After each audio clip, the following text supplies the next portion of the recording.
Comment apprendre à aimer le son de sa voix? C'est l'objet de cette vidéo. Nous détestons tous entendre notre voix enregistrée. Pourquoi? Parce que nous l'entendons à ce moment-là sans les vibrations, sans nos résonateurs internes. Cette voix que nous entendons de l'intérieur est une voix qui vibre, tandis que la voix que nous entendons de l'extérieur, la voix enregistrée, ne vibre pas. Pourtant, c'est avec cette voix que notre famille, que nos amis nous aiment, et donc c'est ce qui fait notre ADN, c'est ce qui fait notre personnalité, c'est ce qui fait qu'on nous reconnaît, c'est ce qui fait que nous sommes qui nous sommes, et pourtant nous ne l'aimons pas. Alors cette voix, on peut la travailler, on peut lui donner de la couleur, on peut l'adoucir, on peut l'amener à être aimée, non pas par les autres, mais bien par nous. Alors que faire? Comment faire? Eh bien je vous donne tout de suite 3 astuces, on en parle, générique.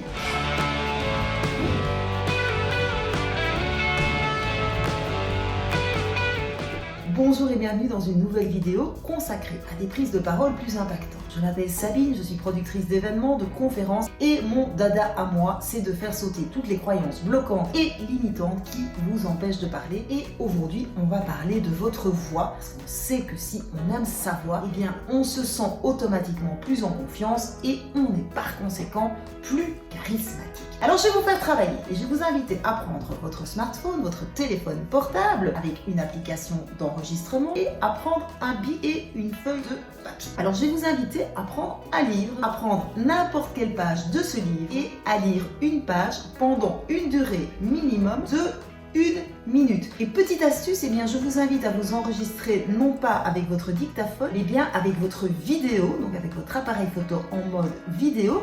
La qualité sera bien meilleure et forcément, je vous invite à mettre cette vidéo sur pause le temps de l'exercice. Bien, alors maintenant que cet exercice est fait, eh bien je vais vous inviter à faire exactement le même exercice, mais vous n'allez plus lire un livre, vous allez tout simplement raconter, improviser, raconter ce qui vous passe par la tête. Ou alors vous prenez une image et vous racontez ce que vous voyez sur cette image. Alors, je vais vous donner un exemple, je regarde par la fenêtre et qu'est-ce que je peux vous raconter? Eh bien je vois que le ciel est bleu aujourd'hui, ce qui nous fait du bien, parce que ça fait quelques semaines qu'on a des températures très hivernales, qu'il fait froid, et ce ciel bleu, eh bien pourrait nous laisser penser que le printemps est tout proche. D'ailleurs, je vois de plus en plus d'oiseaux dans mon jardin. Ils sont de retour. Alors, il y a les classiques, les corneilles, les pigeons. Et puis, il y a de beaux perroquets verts. Vous devez savoir qu'en fait, ce sont des perruches qui se sont échappées de l'aéroport il y a une dizaine d'années. Et contre toute attente, elles ont survécu. Et j'ai maintenant dans mon jardin de magnifiques perruches vertes. Alors voilà, vous faites exactement le même exercice. Vous racontez ce que vous voyez pendant minimum 1 minute. Bien, vous êtes de retour, j'espère que l'exercice n'était pas trop difficile, que vous avez pris le temps qui était nécessaire et maintenant nous allons analyser ces enregistrements, à commencer par le premier, donc celui qui consistait à lire une page d'un livre. Et vous allez prendre votre bic, votre feuille de papier, vous allez écouter les yeux fermés, je vous suggère d'écouter 2-3 fois si nécessaire et vous allez noter ce que vous entendez. Alors, les éléments auxquels il faut faire attention sont différents dans la première vidéo et dans la deuxième vidéo. Dans la première vidéo, vous allez plutôt écouter tout ce qui concerne la tonalité de votre voix. Est-ce qu'elle est trop haute? Est-ce qu'elle est trop basse? Est-ce qu'elle est un petit peu rauque? Est-ce qu'elle croasse? Ou au contraire, est-ce que c'est une petite voix de canari très haut perché? Donc ça, c'est vraiment le timbre de votre voix. Vous allez faire aussi attention à votre rythme. Est-ce qu'il est trop rapide ou est-ce qu'il est trop lent? Et voir si on peut vous comprendre facilement, si ce que vous racontez est clair et limpide. Dans la deuxième vidéo, on va plutôt faire attention à la façon dont vous remplissez l'espace. Est-ce que vous bégayez? Est-ce que vous répétez des mots? Est-ce que vous utilisez ce qu'on appelle ces petits mots parasites? Donc c'est les à répétition. Je ne sais pas ce que je vais vous raconter. Ou alors des mots que vous utilisez tout le temps.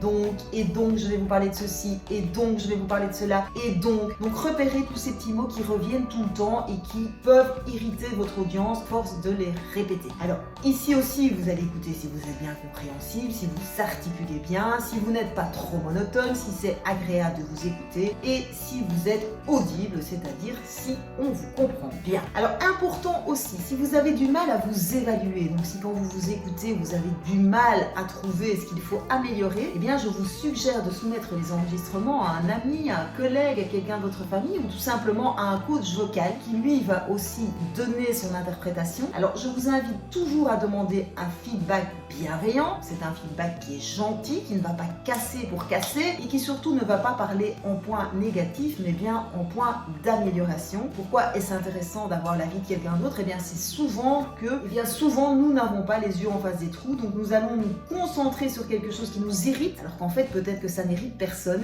et nous risquons de passer à côté de choses qui ne sont pas bonnes, qui sont à améliorer mais dont nous n'en avons pas conscience. Et donc c'est toujours intéressant d'avoir l'avis d'un externe, qu'il soit professionnel ou pas. Alors la deuxième étape va consister à corriger ce qui ne vous plaît pas ou ce qui ne plaît pas aux personnes qui vous ont écouté. Et donc comment allez-vous corriger? Eh bien tout simplement en faisant le contraire de ce que vous entendez. Si vous avez une voix très grave, eh bien vous allez essayer de monter dans les aigus. Si vous avez une voix très aiguë, vous allez essayer d'aller dans les basses. Si vous parlez trop rapidement, vous allez essayer de ralentir. Si vous êtes monotone, vous allez essayer de mettre de l'intonation, de moduler votre voix, de mettre des émotions. Vous allez vraiment faire le contraire de ce que vous entendez. Alors c'est un peu comme si vous aviez un piano. Donc un piano, il y a exactement 88 touches et chaque touche vous permet de faire un son différent. Et bien votre voix c'est la même chose. Nous sommes tous capables d'utiliser plus ou moins entre 8 et 12 notes, mais les gens monotones, les gens ennuyeux en utilisent en général seulement 2 et c'est ce qui les rend ennuyeux et embêtants. Donc l'idée c'est de vous apprendre à utiliser le plus de notes possible et surtout de jouer avec votre voix. Donc essayez. La plupart des grands chanteurs passent par le jazz. Pourquoi? Parce que le jazz c'est de l'improvisation et le jazz ça permet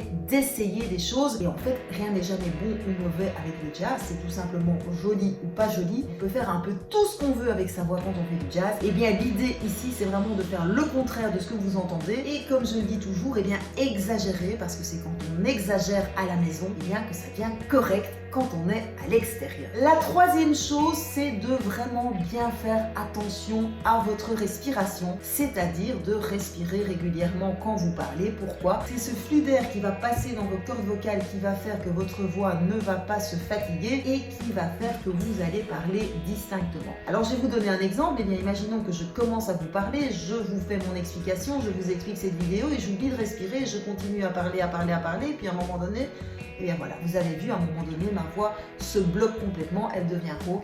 Et donc c'est hyper important quand vous parlez de continuer à respirer. Et comment bien respirer? Et bien tout simplement en marquant des pauses. Et je vous renvoie ici à une de mes vidéos vedettes, parce que c'est une des vidéos qui comptabilise le plus de vues, sur comment marquer des pauses dans vos prises de parole. Parce que forcément, quand vous ralentissez le rythme, quand vous marquez des pauses, et bien vous vous donnez le temps de respirer. Voilà, c'était mes conseils du jour pour des prises de parole plus impactantes, plus percutantes. N'oubliez pas de vous abonner, c'est ici en dessous que ça se passe. Je vous suggère aussi, si la prise de parole vous intéresse, de télécharger mon e-book 39 conseils pour être à l'aise à l'oral. Il est tout à fait gratuit, il est pour vous. On se retrouve très bientôt pour de nouvelles vidéos sur des prises de parole plus impactantes, plus percutantes. D'ici là, porte-toi bien. Ciao, ciao!